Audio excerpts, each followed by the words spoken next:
नमस्कार साथियों, आइए सुनते हैं मालती जोशी जी की लिखी कहानी रहीमन धागा प्रेम का। अचानक फोन पर योगिता की आवाज़ सुनकर वह चौंक गई। कहाँ से बोल रही है मोटी? यहीं से। और कहाँ से? कब आई? आज ही आई हूँ और कल चली जाऊँगी। बाकी जो पूछना हो यहीं आकर पूछना। प्लीज़ जल्दी से आ जा, साथ ही खाना खाएंगे। बहुत सी बातें करनी है। अंजू मन ही मन हंस दी। बातें तो करनी ही होंगी, मुझसे अच्छा श्रोता कहाँ मिलेगा। वहाँ ससुराल में तो सिर नीचा करके और होंठ सीकर ही रहना पड़ा होगा। हनीमून के सारे किस्से मन में खदबदा रहे होंगे, या फिर पतिदेव के उसी दोस्त की सिफारिश करनी होगी जिससे शादी में मिलवाया था। अंजू को दोनों ही बातों में रुचि नहीं थी। दूसरों के हनीमून के किस्से चटखारे लेकर सुनने वालों में से वह नहीं है, ना ही उसे उन मित्र महोदय में ही कोई रुचि थी। अपनी शादी के बारे में तो उसने सोचना ही छोड़ दिया है। पापा को अकेले छोड़कर जाने की कल्पना भी वह नहीं कर सकती। इसीलिए तो उसने पीएचडी की है। कम से कम थीसिस पूरा होने तक तो शादी की बात टाली ही जा सकती है। फिर भी योगिता से मिलने की उत्सुकता तो थी ही। एक बार बैंगलोर चली जाएगी तो फिर पता नहीं कब मिलना होगा। कह तो रही थी जब अपनी मर्जी से अब आना जाना थोड़े ही हो सकता है। एक दिन की ब्रेक जर्नी करनी थी, उसके लिए भी हाई कमान से परमिशन लेनी पड़ी। बेचारी योगिता। तैयार होकर निकली तो पापा हमेशा की तरह बरामदे में बैठे पेपर पढ़ रहे थे। पापा, मैं कॉलेज से सीधे योगिता के घर निकल जाऊंगी, आप लंच पर वेट ना कीजिएगा। ठीक है, पापा ने कहा। वह सीढ़ियाँ उतरी ही थी कि उन्होंने आवाज़ दी। तुमने अभी क्या कहा? योगिता के घर जाओगी? लेकिन वह तो ससुराल में होगी ना। ससुराल में थी, अब पति के साथ बैंगलोर जा रही है। एक रात के लिए ब्रेक जर्नी की है। ओके, पापा ने कहा और फिर अखबार में डूब गए। बेचारे पापा दुनिया जहान की खबरें पढ़ते रहते हैं, पर अपना घर कब खबर बन गया उन्हें पता ही नहीं चला। योगिता दरवाजे पर ही प्रतीक्षा करती मिली। अंजू को देखते ही गले लग गई। अंजू ने महसूस किया कि इन 3-4 हफ्तों में उसका वजन कम से कम 3 किलो बढ़ गया है। शादी के लिए बड़ी मुश्किल से दुबली हुई थी, अब जैसे सारी बाधाएं हट गई थीं। मोटी तो फिर अपनी पुरानी लाइन पर जा रही है। Be careful. चुप कर, मम्मी तो ऐसा कह रही थी कि मैं आधी रह गई हूँ। मम्मी तो ऐसा कहेंगी ही, माँ को तो अपना बच्चा हमेशा दुबला पतला ही नजर आता है। पर तुम्हारे यहाँ आईना भी तो होगा। एक तो इतनी देर करके आई हो और आते ही भाषण शुरू। यहाँ भूख के मारे बुरा हाल हो रहा है। मेरा भी तुम्हारा फ़ोन आने के बाद तो मैंने नाश्ता भी नहीं किया। सोचा अपनी लाडली के लिए आंटी ने बढ़िया बढ़िया पकवान बनाए होंगे, पेट में जगह रखनी चाहिए। सचमुच योगिता की मम्मी ने खाने का लंबा चौड़ा इंतज़ाम किया हुआ था। लगता था उसकी सारी पसंदीदा चीज़ें बना डाली हैं। वे उसे ठूस ठूस कर खिला रही थी। आज अंजू की और उनका ज़रा भी ध्यान नहीं था। योगिता ही बीच बीच में उसकी प्लेट में ज़बरदस्ती कुछ न कुछ डाल रही थी। खाने के साथ साथ आंटी की कमेंट्री भी चल रही थी। मम्मी से मनुहार करवा कर खाने की आदत है ना, तभी तो वहाँ अधपेट उठ जाती होगी। वहाँ मनुहार करने के लिए कौन बैठा है? क्यों, मेरी सास नहीं है? इतनी अफेक्शनेट हैं? अरे रहने दे, मैं क्या नहीं जानती। सास और वह भी यूपी की अफेक्शनेट है तो इतना समूह क्यों निकल आया? अब तुम्हारी बराबरी थोड़े ही कर सकती हैं माँ। अंजू को यह सब सुनकर देखकर हंसी भी आ रही थी और ईर्ष्या भी हो रही थी। मन में टीस सी उठ रही थी। कल को अगर वह ससुराल से लौटेगी तो उसका इतना लाड़ दुलार कौन करेगा? पापा तो शायद ठीक से कुशल खेम भी ना पूछ पाए। वे अपने को ठीक से व्यक्त ही नहीं कर पाते। उनसे ज़्यादा मुखर तो बिहारी काका हैं। शायद वे ही उसे योगिता की मम्मी की तरह मनुहार करके खिलाएंगे। बेटी के दुबला होने को लेकर सास को कोसेंगे। एक तो इतनी देर लगा कर आई है और अब मुंह में दही जमा कर बैठ गई है, योगिता ने कहा तो अंजू चौंकी। सच तो यह है कि कहाँ तो उनकी बातें थमने का नाम ही नहीं लेती थी और कहाँ अब उसे शब्द ढूंढने पड़ रहे हैं। खाना खाते समय भी वह गुमसुम बनी रही और अब कमरे में आकर भी चुप्पी साधे है। योगिता के कुरेदने पर चौंक कर बोली, इस कमरे की सज्जा थोड़ी बदल गई है ना? थोड़ी क्या, एकदम काया पलट हो गई है। आजकल मनीष ने इसे हथिया लिया है। कहता है कब तक बड़े भैया के साथ लटका रहूंगा, कल को उनकी शादी हो जाएगी तो मुझे देश निकाला मिलना ही है। चलो अच्छा हुआ जो तुम्हारी शादी हो गई, नहीं तो बेचारे को बरामदे में गुजारा करना पड़ता। बाय द वे, तुम्हारे श्रीमान जी कहाँ हैं? नजर नहीं आ रहे हैं। वाह, बड़ी जल्दी याद आई तुम्हें। अरे याद तो तुम्हें देखते ही आ गई थी, पर मैंने सोचा कि मेरे डर से तुमने उन्हें कहीं छिपा दिया है। फिर सोचा कि मैं ना सही, वे तो अपनी इकलौती साली से मिलने के लिए बेताब होंगे, अभी आ जाएंगे। पर जब नहीं आए तो पूछना ही पड़ा, तुम्हारे साथ आए तो है ना? आए तो हैं, पर ज़रा बड़े भैया के साथ मंडी दीप गए हैं। बाप रे, इतनी दूर भेज दिया, मुझसे इतना डरती हो? अंजू अब मूड में आ गई। तुम्हारी वजह से नहीं, अपनी गरज से भेजा है। सोचा अगर यहीं कोई अच्छी सी जॉब मिल जाए तो इतनी दूर न जाना पड़े। आजकल दूरियां कहाँ रह गई, रोज तो सुपरफास्ट ट्रेन जाती है। फिर बेंगलोर जैसी खूबसूरत जगह को छोड़कर मंडीदीप में रहोगी? पागल हो। मंडीदीप में क्यों, यहीं भोपाल में रहूंगी। लाख खूबसूरत हो बेंगलोर, मैं मम्मी को छोड़कर इतनी दूर नहीं जा सकती। अभी मैं इतना रोती थी, पता है, तभी तो इन्होंने ब्रेक जर्नी का आइडिया निकाला। इस पर भी घर में इतना हंगामा हुआ। मम्मी जी बोली एक दिन और हमारे पास रह लेना, ससुराल जाना क्या ज़रूरी है? मैं तुम्हें हवाई जहाज़ का टिकट करवा देती हूँ, 2 घंटे में सीधे बेंगलोर पहुँच जाना। इस पर पापा जी बोले, सचिन की माँ अब थोड़े में ही सब्र करना सीखो, अब उसकी छुट्टियों में ससुराल का भी हिस्सा हुआ करेगा। सच इतना गुस्सा आया था। उनका हक है योगिता, एक दिन में कैसे छोड़ देंगे? तो मैं भी एक दिन में अपनी मम्मी पापा को कैसे भूल जाऊं? अंजू चुप हो गई।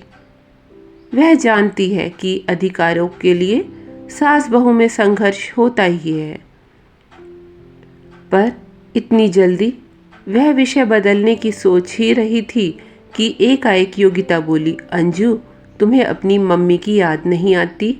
अंजू ने तड़प कर उसकी ओर देखा।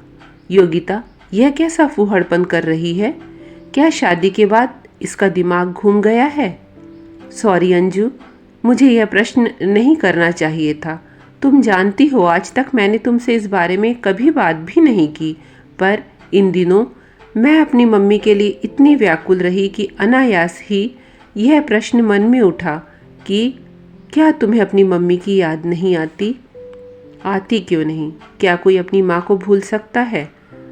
अंजू ने सपाट स्वर में कहा, पर हमारे घर में इस विषय पर बैन लगा हुआ है। पापा को उनका नाम तक सुनना बर्दाश्त नहीं और मैं पापा को हर्ट नहीं करना चाहती। वे अपने हिस्से का काफ़ी दुख पहले ही भोग चुके हैं। अच्छा अंजू, यह बताओ तुम क्या बिल्कुल अपनी माँ पर गई हो? अंजू चौंकी, फिर सूखी हंसी हंस कर बोली, किस संदर्भ में कह रही हो? किस संदर्भ में मतलब? मेरी माँ के बहुत से संदर्भ है ना, इसीलिए पूछ लिया।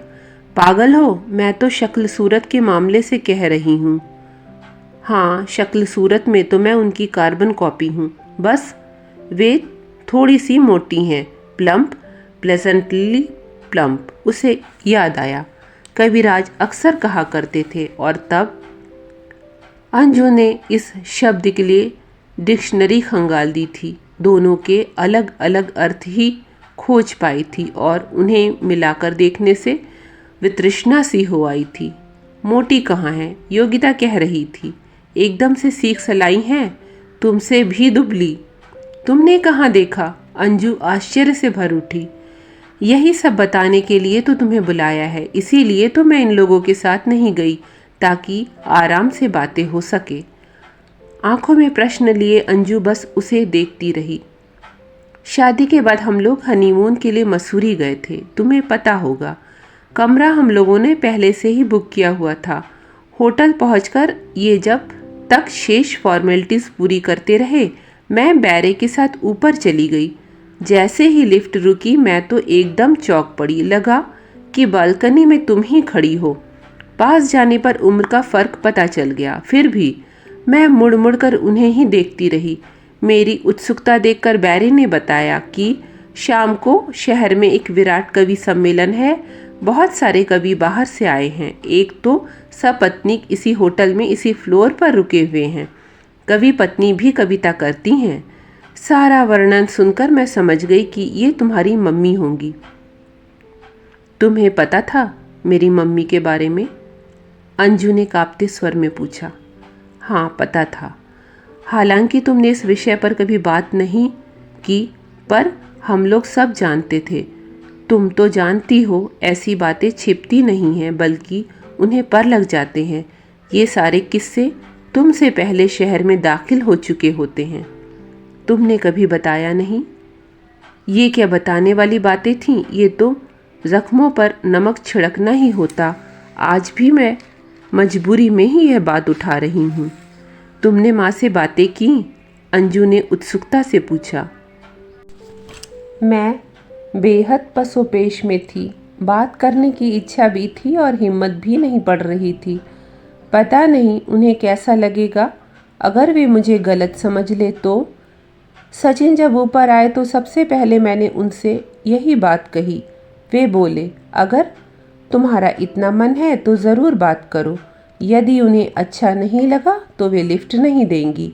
फिर उसका बुरा मत मानना, पर अगर बिना मिले रह जाओगी तो तुम्हारे मन पर बराबर यह बोझ बना रहेगा कि काश बात कर ली होती। तुम्हारे मियाँ तो बड़े समझदार निकले। ही इज़ अ जेम यार, योगिता गर्व से भरकर बोली। शाम को हम लोग तैयार होकर घूमने निकले। होटल में हर फ्लोर पर एक ओपन बालकनी थी, जहाँ से आसमान का व्यू बड़ा अच्छा नज़र आता था। सुविधा के लिए वहाँ कुर्सियाँ भी पड़ी हुई थी। पता नहीं क्या सोचकर हम लोग भी वहाँ जाकर बैठ गए। कुछ देर बाद कविराज अपने कमरे से निकले। भक्तों की एक टोली भी साथ थी। वे वहीं आकर विराज गए। मैंने उन्हें उनके कमरे के कारण पहचान लिया था, पर उनकी वेशभूषा भी उनका परिचय दे रही थी। सिल्क का पजामा कुर्ता, लंबे घुंघराले बाल, पान से रंगे होठ, इत्र फुलेल गमकता हुआ। देवी जी तैयार हो रही हैं, तब तक यहीं बैठ लेते हैं, उन्होंने कहा। मैं समझ गई कि तुम्हारी मम्मी भी तैयार होकर यहीं आएंगी। मैंने सोचा परिचय के लिए यह मौका अच्छा है। अब सोचती हूँ वहाँ ना रुकती तो अच्छा था। क्यों, क्या हुआ? करीब आधे घंटे बाद वे कमरे से निकली। नेवी ब्लू साड़ी जिस पर तारकशी का काम था, वैसे ही कामदार चूड़ियाँ, गले में और कानों में कुंदन का सेट इतनी सुंदर लग रही थीं, क्या बताऊं। वहां उपस्थित सभी ने उनके रूप के सम्मोहन को अनुभव किया होगा, अलावा अम्बरीश जी के, क्योंकि वे उन्हें देखते ही एकदम दहाड़े। तुम्हें क्या लग रहा है, तुम किसी मुजरे में जा रही हो? उनका चेहरा फक हो गया। इतने लोगों के सामने अपमानित होने के कारण उनके आंसू निकल आए। फिर भी वे संयत भाव से बोली, क्या मतलब? मतलब भी समझाना पड़ेगा। जरा अपना हुलिया तो देखो। ना मौके का ख्याल है ना अपनी उम्र का, इसीलिए तो सब लार टपकाते चले आते हैं। साले कविता का काखा भी नहीं जानते और साहित्य चर्चा करने आ जाते हैं, सब आंख सेकने के बहाने। यह क्या कह रहे हैं आप? ठीक कह रहा हूँ। जाइए साड़ी बदल कर आइए। 2 कौड़ी की कविता पढ़ेंगी और साड़ी पहनेंगी 2000 की। इस नाटक के बाद हमारा वहाँ रुकना नामुमकिन ही था। चुपचाप वहां से खिसक लिए। सारी कहानी सुनकर अंजू एकदम स्तब्ध रह गई थी। जड़ उसकी यह हालत देखकर योगिता ने क्षमा याचना के स्वर में कहा, सॉरी अंजू, मैं जानती थी यह सब सुनकर तुम्हें अच्छा नहीं लगेगा, पर मुझसे रहा नहीं गया। आखिर अपनी माँ के बारे में तुम्हें पता तो होना चाहिए कि वह कहाँ है, किस हाल में है। तुमने बिल्कुल ठीक किया योगिता, कैसी भी सही 5 साल बाद मुझे माँ की कोई खबर तो मिली। दुख बस यही है कि वे खुश नहीं है। हमने तो सोचा था कि उन्होंने अपना मनचाहा पा लिया है, इतनी जल्दी मोह भंग हो जाएगा यह नहीं सोचा था। यही अमरीश जी दिन रात माँ की सुंदरता के कसीदे पढ़ते थे, उसी ड्रेस सेंस की, रंगों के चुनाव की, केश विन्यास की तारीफ करते नहीं थकते थे। पर अब क्या हो गया? शायद वे डर गए हैं, उन्हें अपने पर भरोसा नहीं रहा। सुंदर पाले सहेजना सबके बस की बात नहीं होती। सुंदर स्त्री कई बार पुरुष को हीन भाव भी दे जाती है। वैसे एक बात उन्होंने बिल्कुल सच कही थी, माँ की कविताएं वाकई 2 कौड़ी की होती थी। उनकी तो बस 2-4 पंक्तियां होती थी, बाकी सब कुछ अमरीश जी का होता था। माँ का सौंदर्य ही सभा में समा बांध देता था। सब लोग वहाँ वाह वाह करते थे और माँ बाग बाग हो जाती थी। पापा ने कई बार उन्हें इस खुशफहमी से उभारने की कोशिश की, पर माँ को यही लगता रहा कि पापा इज जेलस। घर लौटते समय अंजू बेहद उदास थी। सहेली के सामने वह किसी तरह कमज़ोर पड़ना नहीं चाहती थी, इसीलिए बड़ी मुश्किल से अपने को जब्त किए हुए थी। पर लग रहा था जैसे घर जाते ही वह रो पड़ेगी। अच्छा ही है जो पापा इस समय घर पर नहीं होंगे। पापा तो नहीं थे, पर बिहारी काका दरवाजे पर ही तमाकू मलते हुए मिल गए। आदतन उन्होंने प्रश्नों की झड़ी लगा दी। बड़ी मुश्किल से उनसे पीछा छुड़ाकर वह कमरे में आई और दरवाज़ा बंद कर लिया। सबसे पहला काम उसने यह किया कि बिस्तर के नीचे रखी हुई एक पुरानी डायरी निकाली। उसके फ्लैप में उसने माँ की एक तस्वीर छिपा रखी थी। घर में बस यही एकमात्र तस्वीर रह गई थी, बाकी की सारी पता नहीं कहाँ गई।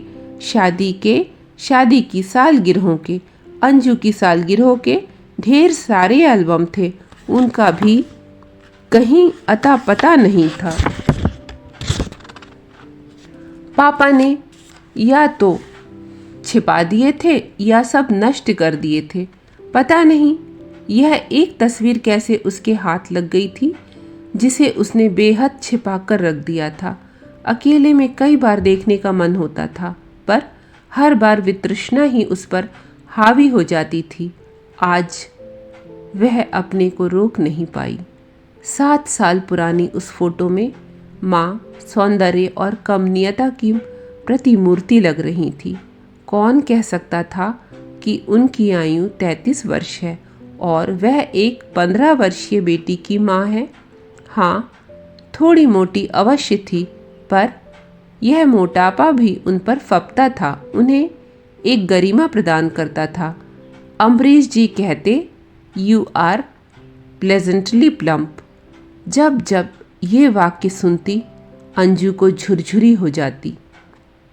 और योगिता बता रही थी कि माँ तो एकदम सीख सलाई हो रही हैं। क्या यह स्लिम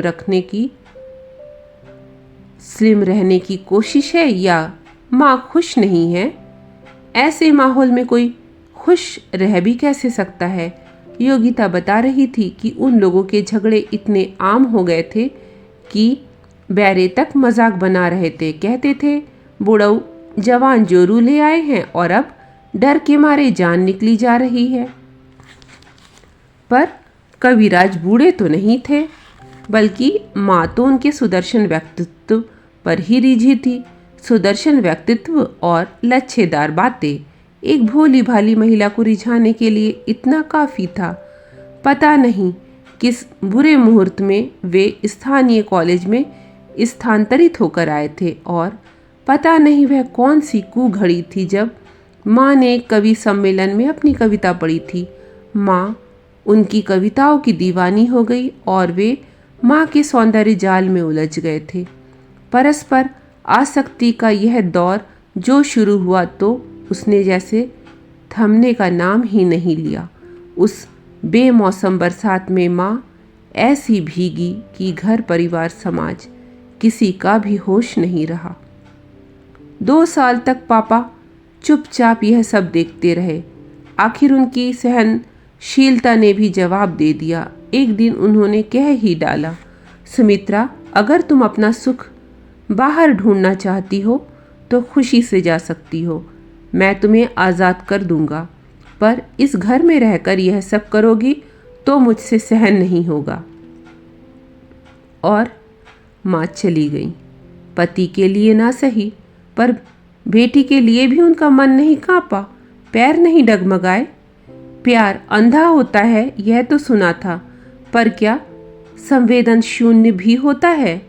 कितने ही दिनों तक अंजू माँ की याद में आंसू बहाती रही। फिर एक दिन पापा ने साफ शब्दों में जता दिया कि इस घर में रोना धोना नहीं चलेगा। मैं अपनी शक्ति भर तुम्हें सुख और आराम देने की कोशिश करता हूँ, पर जो अपनी मर्जी से चला गया है उसे लौटा कर ला नहीं सकता। अगर अकेले घर में तुम्हारा जी घबराता हो तो मैं तुम्हें हॉस्टल भेज सकता हूँ। इसके बाद अंजू ने अपने आंसू पोंछ लिए। कभी ना रोने की कसम खा ली। उसे पता था कि अगर वह ज़रा भी कमज़ोर पड़ी तो पापा उसे सचमुच किसी हॉस्टल में डाल देंगे और इस सूने घर में पापा को नितांत अकेला छोड़कर जाने की कल्पना भी उसे असह्य लगी। तब से इस घर में माँ का नाम वर्ज्य है, यह विषय ही त्याज्य है। पर कोई अपनी माँ को कैसे भूल सकता है, खासकर तब जब वह दुखी हो। अंजू माँ की उस तस्वीर को बार बार देख रही थी, पूछ रही थी, माँ तुमने यह कैसा पागलपन कर डाला? अपनी सोने किसी गृहस्थी छोड़कर किस मृत तृष्णा के पीछे भागती चली गई तुम्हारे हाथ क्या आया? और अब तो लौटने के सारे रास्ते भी बंद हो गए हैं। रात खाने की मेज पर वह बेहद खामोश थी। उसका वश चलता तो खाने के लिए मना ही कर देती, पर तब पापा परेशान हो जाते, बिहारी काका प्रश्नों की झड़ी लगा देते। इसीलिए वह चुपचाप आकर बैठ गई। पापा योगिता के बारे में, उसके पति और उसकी ससुराल के बारे में पूछ रहे थे। वह बस हाँ या ना में जवाब दे रही थी। उसका मन मसूरी के उसी होटल में चक्कर काट रहा था जहाँ माँ का घोर अपमान हुआ था। अगर वह आदमी सार्वजनिक स्थान पर इतना अभद्र व्यवहार कर सकता है तो घर में पता नहीं क्या करता होगा, शायद मारपीट भी करता हो। अंजू कल्पना मात्र से ही सिहर उठी। उसके हाथ से पानी का गिलास छलक पड़ा। क्या बात है बेटे? पापा के प्रश्न से वह एकदम चौंक पड़ी। तुम बस पानी ही पिए जा रही हो, तबीयत तो ठीक है ना? तबीयत तो ठीक है पापा, दोपहर में योगिता के यहाँ ज़रा हैवी हो गया था ना, इसीलिए अब भूख नहीं है। सहेली के यहाँ मालटाल उड़ा के आई है बिटिया रानी, अब काका के हाथ की दाल रोटी कैसे अच्छी लगेगी? ऐसी बात नहीं है काका। बिहारी नुक्कड़ से ज़रा 2 पान लगवा कर ले आओ।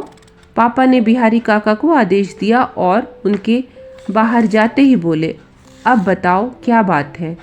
तुम मुझे धोखा नहीं दे सकती। You are not your own self today. क्या तुम्हें ऐसा लग रहा है कि एक एक करके तुम्हारी सारी सहेलियों की शादी हो रही है और तुम अनब्याही बैठी हो? पापा को तुम्हारी कोई फिक्र ही नहीं। क्या बात कर रही हैं पापा? पीएचडी करने का फैसला मेरा था, आपका नहीं। थीसिस पूरी किए बिना तो मैं शादी की बात सोच भी नहीं सकती। फिर क्या बात है? इतनी उदास क्यों हो? क्या सहेली से बिछुड़ने का दुख है? पर इतनी उदास तो तुम उसकी शादी पर भी नहीं हुई थी, अब क्या हो गया? अंजू अवाक थी। पापा की नज़र क्या इतनी पैनी है? वह तो समझती थी कि पापा बस अपने काम में मसरूफ़ रहते हैं, उन्हें दीन दुनिया की कोई खबर नहीं होती। Come on my child, tell me what is wrong. पापा ने उसका सिर थपथपा दिया। पापा का वह स्नेहिल स्वर और स्पर्श सारे बांध तोड़ गया। वह एकदम फफक कर रो पड़ी। पापा, माँ की बहुत याद आ रही है, सिसकते हुए कहा, पर सिसकियाँ थी कि रुकने का नाम ही नहीं ले रही थी। पता नहीं कितने दिनों की संचित रुलाई एकदम फूट पड़ी थी। पापा कुछ देर ठगे से उसे देखते रहे, फिर थाली छोड़कर चुपचाप उठ गए। वह बड़ी देर बाद प्रकृतिस्थ हो पाई। उसने देखा कि पान का पैकेट हाथ में लिए बिहारी काका उसे अपलक देख रहे हैं। उन्हें बोलने का मौका ना देते हुए उसने कहा, पापा का पान मुझे दे दो, मैं उन्हें दे दूंगी। मुंह हाथ धोकर उसने पापा की तलाश की। वे टेलीविज़न के सामने नहीं थे, लॉन में भी नहीं। वह सीधी छत पर पहुंच गई। पापा पीठ पर हाथ बांधे वहीं टहल रहे थे। चेहरा कसा हुआ था। वह उनके सामने जाकर खड़ी हो गई। आई एम सॉरी पापा। Sorry for what? उनका स्वर आक्रामक था। ठीक तो है, sorry for what? Sorry for hurting you पापा। मुझे मालूम है पापा, उस नाम से भी नफ़रत है आपको, तो गलत करता हूँ। उनका स्वर कसैला था। भौहें तनी हुई थी। क्या मुझे नफ़रत करने का भी अधिकार नहीं? वे चोट खाए सांप की तरह फुफकार रहे थे। अंजू ने चुप रहने में ही खैरियत समझी। उसका मन वहाँ से खिसकने का हो रहा था, पर यह तो एक तरह से पापा का अपमान ही होता, क्योंकि उनकी बात अभी पूरी नहीं हुई थी। जिस औरत को मैं गाजे बाजे के साथ घर लाया था, अपनी शक्ति भर सुख सुविधाएं देकर जिसे मैंने राज रानी की तरह रखा था, वह अगर मेरी इज्जत का कचरा करके एक फटीचर आदमी के साथ चली जाती है, तो उसके लिए मेरे मन में क्या श्रद्धा होनी चाहिए? जिसने मेरे घर को बर्बाद किया, मेरे बच्चे को अनाथ किया, उससे सिर्फ नफरत ही की जा सकती है। एक क्षण में मेरी सारी पद प्रतिष्ठा धूल में मिल गई थी। तुम बहुत छोटी थी, इसीलिए नहीं समझ पाओगी कि कैसी दर्दनाक और शर्मनाक स्थिति थी। मैं इतनी छोटी भी नहीं थी पापा, पूरे 16 साल की थी। मैं भी पास पड़ोस की कानाफूसी से सहम जाती थी, सहेलियों की टिप्पणियों से तड़प जाती थी, रिश्तेदारों की तानाकशी से तिलमिला उठती थी। उस समय माँ पर इतनी कोफ्त होती थी, इतना गुस्सा आता था। अच्छा हुआ जो आपने यहाँ ट्रांसफ़र करा लिया, नहीं तो बुआ के पास मैं बनारस चली जाती। वहाँ रहना मेरे लिए नामुमकिन था। तुम्हारा गुस्सा बिल्कुल जायज़ था बेटे। जो लोग सिर्फ अपने लिए जीते हैं, अपने सुख के पीछे भागते हुए अपने प्रियजनों को दुखी करते हैं, उनके लिए सिर्फ नफ़रत ही उपजती है, गुस्सा ही आता है। पता नहीं माँ किस मृगजल के पीछे भाग रही थी, पर वह भी तो एक मृगजल ही साबित हुआ। क्या मतलब? शी इज़ नॉट हैप्पी पापा। How do you know? उनके स्वर में संदेह था। वे एकदम असहिष्णु हो उठे थे। अंजू का अपनी माँ से कोई संपर्क रहे, यह उन्हें कतई मंजूर नहीं था। उन्होंने कड़क कर पूछा, तुम कैसे जानती हो कि वह खुश नहीं है? अंजू खड़े खड़े थक गई थी, इत्मीनान से मुंडेर पर बैठ गई और उसने सारा किस्सा कह सुनाया। पापा उसी तरह धीरे धीरे टहलते हुए सुनते रहे। जब अंजू अपनी बात कर चुकी तो वे बोले, यह तो होना ही था। इस तरह के प्रेम की यही परिणति होती है। 2 दिन में धुंध छट जाती है, नशा उतर जाता है और यथार्थ मुंह बाए सामने खड़ा हो जाता है। तुम्हारी माँ जिन सुख सुविधाओं की आदी हैं, वह फटीचर इंसान यह सब कहाँ जुटा पाएगा? वे ऐसे गए गुजरे भी नहीं हैं पापा। आजकल तो टीवी पर, रेडियो पर छाए हुए हैं। मैंने तो उस वजह से कवि सम्मेलन सुनना ही छोड़ दिया है। मुझे मालूम है वे लोकप्रिय हैं, हर जगह बुलाए जाते हैं, पर इन कलाकारों की सारी कमाई अय्याशी में खर्च हो जाती है। घर गृहस्थी के लिए कुछ नहीं बचता और 2 वक्त की रोटी सिर्फ प्यार पर तो सेकी नहीं जा सकती। पापा, कुछ लोग उम्र के साथ मैच्योर नहीं होते, अल्हड़ बने रहते हैं। माँ शायद उन्हीं लोगों में से हैं। पर पापा, आप तो सब कुछ साफ साफ देख रहे थे, समझ रहे थे, फिर आपने माँ को रोका क्यों नहीं? आपके पास तो अधिकार था। तुम क्या सोचती हो? मैंने उसे रोकने की कोशिश नहीं की, पर मेरी कोशिशों ने उसे और भी दूर कर दिया। सच तो यह है कि उसने मुझे कभी संपूर्ण मन से चाहा ही नहीं। उसके मन का एक कोना हमेशा खाली रहा। कविराज उसी में आकर विराज गए और उन्होंने उसकी सारी दुनिया को व्याप लिया। उनके पास शब्दों का भंडार था, औरतों को रिझाने की कला थी। मेरे पास सब कुछ था, बस यही कलाकारी नहीं थी। मैं हार गया। फिर मैंने उसे जबरदस्ती अपने साथ बांधे नहीं रखा, आज़ाद कर दिया। लेकिन पापा और बेटे, आज भी तुम यह कैसे कह सकती हो कि वह दुखी हैं? क्या उसने किसी के पास शिकायत की है? शिकायत किससे करेंगी पापा, किस मुंह से? इसके बाद पापा ने घड़ी देखी और बोले, चलो नीचे चलो, ठंड हो रही है। मतलब यह है कि इस विषय को यहीं विराम दो। पापा के लिए तो यह विषय उस दिन जैसे समाप्त ही हो गया, पर अंजू इतनी जल्दी उसे अपने मन से खारिज न कर सकी। माँ अगर खुश होती, जैसा कि अब तक वह समझ रही थी, तो उसे कोई परवाह नहीं थी। उसने तो माँ को अपने मन से, अपनी जिंदगी से निकाल ही फेंका था। पर योगिता से मिलने के बाद उसका मन, उसकी सोच बदल गई थी। माँ के लिए पुराना प्यार उमड़ आया था। वह रोज रात को माँ की तस्वीर निकालकर उनसे बातें करती, पूछती कि अपनी सोने सी गृहस्थी को तहस नहस करके तुम्हें क्या मिला।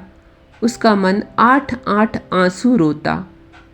शायद 6 महीने बीते होंगे। एक दिन पापा उसे लंबी ड्राइव पर ले गए। शहर जब 5-7 किलोमीटर छूट गया तो उसने देखा सड़क के किनारे एकाएक सीमेंट का जंगल उगाया है। बहुमंजिला इमारतों की कतार खड़ी हो गई है। यह कौन सी कॉलोनी है पापा? देखना चाहोगी? पापा ने पूछा और एक बड़े से गेट से गाड़ी अंदर ले ली। इमारती सामान और मजदूरों के बीच से रास्ता बनाती हुई गाड़ी एक बड़ी सी इमारत के सामने रुक गई। सौजन्य या सौहार्द, ऐसा ही कुछ नाम था। चौकीदार से चाबियां लेकर पापा सीढ़ियां चढ़ने लगे।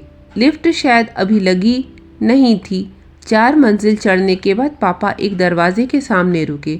कुछ ही क्षणों में वह एक नए नकोर फ्लैट में खड़ी थी। छोटा सा हॉल, एक बेडरूम, अटैच टॉयलेट, छोटा सा किचन और आगे पीछे छोटी छोटी 2 बालकनियां। कैसा लगा? क्या हम लोग इसे ले रहे हैं? ले लिया, पर यह कुछ छोटा नहीं है। एक व्यक्ति के लिए काफ़ी है। पापा, अगर आप सोच रहे हैं कि जल्दी ही मुझसे पीछा छुड़ा लेंगे तो आप गलत सोच रहे हैं। मैं अभी 10-20 साल शादी करने के मूड में नहीं हूँ। मैं आपके साथ आपके घर में रहूँगी, इसीलिए यह घर हमारे लिए बहुत छोटा है। प्लीज़ कोई दूसरा बड़ा सा घर देखिए। तुम शादी भी करोगी और मेरे घर में भी रहोगी। उसके लिए मैं आजकल एक बड़ा सा घर और एक अच्छा सा घर जमाई खोज रहा हूँ। रही इस घर की, तो यह तुम्हारी माँ के लिए है। वे जब चाहे यहाँ शिफ्ट हो सकती हैं।